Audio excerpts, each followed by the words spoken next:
Любителите на Формула 1 знаят много за този моторен спорт. Ние обаче сме ви подготвили няколко интересни факта, които може и да ви изненадат.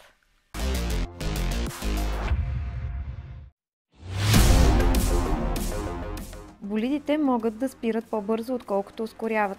От 200 км в час до 0. Само за по-малко от 3 секунди и по-малко от 65 метра.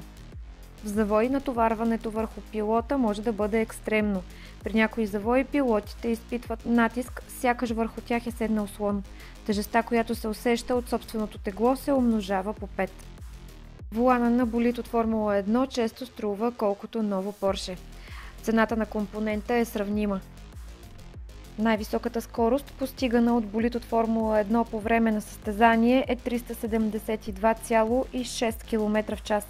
Тя е регистрирана от Хуан Пабло Монтоя през 2005 година. Една смяна на двигател или скоростна кутия може да струва колкото апартамент. Цената на двигател от Формула 1 е около 10 до 15 милиона долара, а скоростната кутия около 1 милион долара.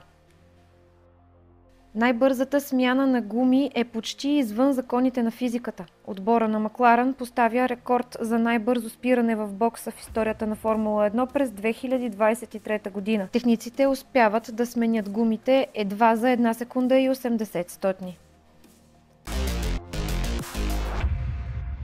Последвайте актуално!